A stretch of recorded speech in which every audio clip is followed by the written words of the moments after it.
주님께서 여러분과 함께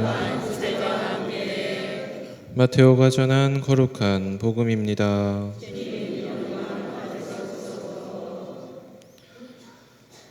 군중이 배불리 먹은 다음 예수님께서는 곧 제자들을 재촉하시어 배를 타고 건너편으로 먼저 가게 하시고 그동안에 당신께서는 군중을 돌려보내셨다. 군중을 돌려보내신 뒤 예수님께서는 따로 기도하시려고 산에 오르셨다. 그리고 저녁 때가 되었는데도 혼자 거기에 계셨다. 배는 이미 무태서 여러 스타디온 떨어져 있었는데 마침 맞바람이 불어 파도에 시달리고 있었다. 예수님께서는 새벽에 호수 위를 걸으시어 그들 쪽으로 가셨다. 제자들은 예수님께서 호수 위를 걸으시는 것을 보고 겁에 질려 유령이다 하며 두려워 소리를 질러댔다. 예수님께서는 곧 그들에게 말씀하셨다. 용기를 내어라. 나다. 두려워하지 마라. 그러자 베드로가 말하였다. 주님, 주님이시거든 저더러 물 위를 걸어오라고 명령하십시오. 예수님께서 오너라 하시자 베드로가 배에서 내려 물 위를 걸어 예수님께 갔다. 그러나 거센 바람을 보고서는 그만 두려워졌다. 그래서 물에 빠져들기 시작하자 주님, 저를 구해 주십시오 하고 소리를 질렀다.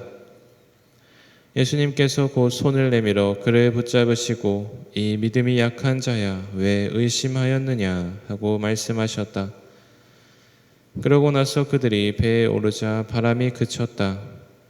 그러자 배 안에 있던 사람들이 그분께 엎드려 절하며 스승님은 참으로 하느님의 아드님이십니다 하고 말하였다. 주님의 말씀입니다.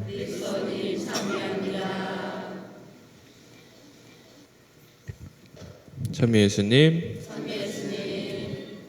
네, 마지막 이번 주가 마지막 강론입니다.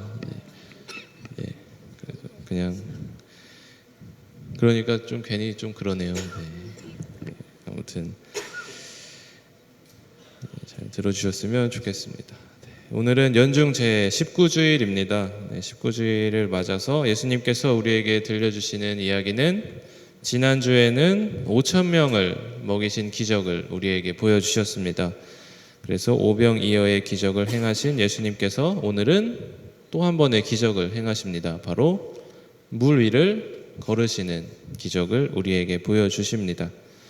지난주에 이어서 또 한 번의 기적을 우리에게 보여주십니다.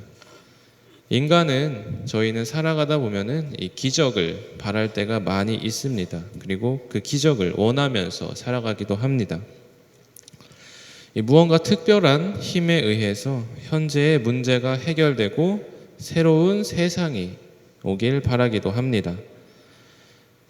이런 모습들은 현 시대를 살아가고 있는 우리에게 더욱더 두드러지게 나타나고 있지 않은가라고 생각을 해보게 됩니다. 우리는 현재 많은 기적을 바라고 살아가고 있습니다.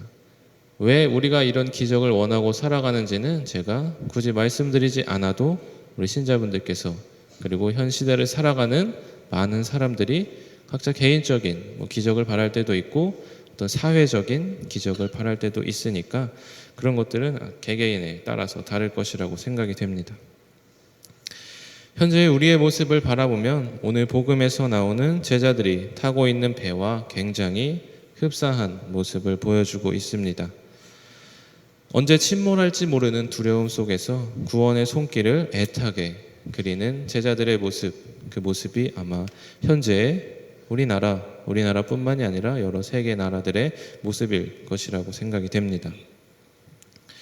복음을 잠시 살펴보겠습니다. 오늘 복음에서 예수님께서 서둘러 태워보내신 제자들이 탄 배는 마침 맞바람이 불어 파도에 시달리고 있었습니다. 제자들이 탄 배는 어떤 상징을 뜻합니다. 그 상징은 바로 교회가 들어있는 이 세상을 의미한다고 볼 수 있습니다. 그래서 예전에 교부이신 아우구스티노 성인께서도 설교집에서 이렇게 말씀하셨습니다.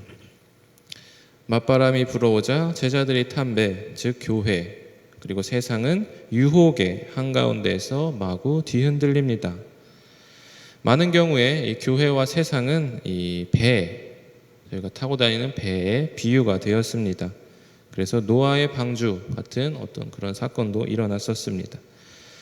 오늘 복음에서처럼 배가 맞바람을 만나 파도에 시달리듯 교회와 세상은 맞바람을 만나 파도에 시달리고 있습니다. 그래서 이런 성가도 있지요. 창파에 뜬 이렵주 풍랑에 시달리듯. 네, 다음 가사는 잘 모르겠습니다. 네. 이런 노래도 있다시피 이 현대뿐만이 아니라 이전에 교회와 사회들은 이 배, 그리고 이렇게 풍랑에 시달리는 어떤 그런 배에 많이 비유가 되었다고 합니다. 이런 현재 상황 속에서, 그리고 제자들이 이 풍랑에 시달리고 있을 때 예수님께서는 맞바람을 뚫고 바로 제자들에게, 그리고 우리에게 다가오십니다. 예수님께서는 어쩌면 아주 이상한 방법으로, 인간의 사고로는 도대체 이해할 수 없는 방법인 바로 물 위를 걸어오시는 그런 방법으로, 그런 기적을 통해서 고난에 처한 교회와 역풍에 시달리는 우리에게 다가오시고 계신 것입니다. 우리를 그냥 그 풍랑 속에서 버려두지 않으시고, 하지만 그 파도를 겪을 만큼 다 겪은 후인 오늘 복음에서처럼 이 새벽녘에 제자들에게, 그리고 우리에게 다가오시는 것입니다. 그렇기 때문에 우리는 이 역풍이 없기를 바라서는 안 됩니다. 여름에 모진 비바람을 이겨낸 나무는 더욱 튼튼해져서 겨울을 나게 됩니다. 예수님이 밤을 지나서 이 새벽녘에 아주 늦게 오시는 이유는 우리를 그냥 내버려 두시고자 하는 것이 아니라 우리가 우리의 그런 고난을, 그리고 고통을 잘 이겨내기를 바라시는 마음이 있고, 그리고 그런 고난과 그런 고통을 우리에게 허락하신다는 것입니다. 그러나 예수님께서는 분명 우리를 구원하시고자 기적을 통해서건 무리를 걷는 기적을 통해서건 우리에게 다가오십니다. 예수님의 다가오심은 그래서 때때로는 우리의 사고로는 이해할 수 없는 그런 기적적인 방법으로 우리에게 다가오시는 것입니다. 그렇기 때문에 우리는 역풍을 만나지 말게 해달라고 기도하기보다는 우리의 인생 안에서 예수님께서 그런 역풍 안에서 우리에게 다가오시기를, 그런 고통 안에서 우리를 치유해 주시기를 기도해야 할 것입니다. 우리가 살아가는 인생 자체가 어쩌면 이 파도타기라고도 할 수 있습니다. 시시각각 변하는 시대의 흐름 속에서 우리는 가끔 이 방향키를 잃고 갈 길을 헤매기도 합니다. 그러나 우리가 너무 힘들어하는 바로 그 순간에 내 고통에 함께 하시고자 예수님께서는 물 위를 걸어 오십니다.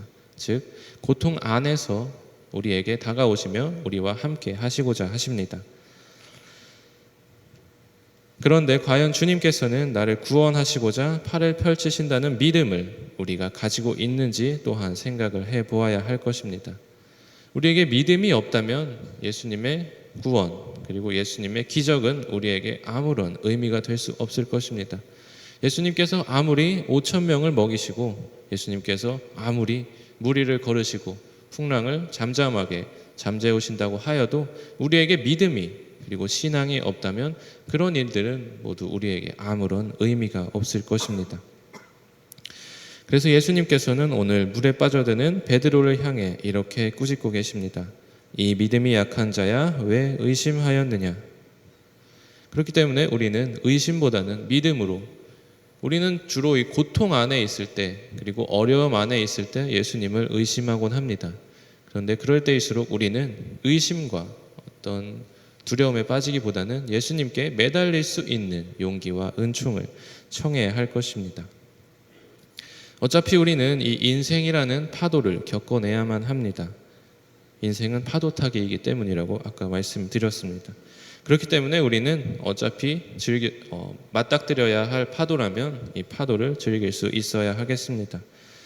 만약에 우리가 그 파도를 넘지 못한다면 우리는 뭐 멀미를 하거나 배에서 파도를 넘지 못한다면 멀미를 하거나 뭐 이렇게 어려움을 겪게 됩니다. 그렇기 때문에 이러한 자세로 올 테면 와라. 결국은 잠잠하게 해주실 주님께서 우리 곁에 함께 계신다. 파도 따위 뭐 우리 다 견뎌낼 수 있다. 왜냐하면 예수님께서 우리와 함께 계시기 때문에 라는 어떤 그런 마음가짐으로 그런 믿음을 가지고 우리는 이 인생을 그리고 인생의 파도를 헤쳐나가야 할 것입니다. 네, 예수님께서는 그런 파도를 이렇게 견뎌내고 있는 우리에게 보고만 계시지 않습니다. 그래서 오늘 이런 말씀으로 우리를 위로해 주고 계십니다. 용기를 내어라. 나다 두려워하지 마라. 네, 잠시 묵상하시겠습니다.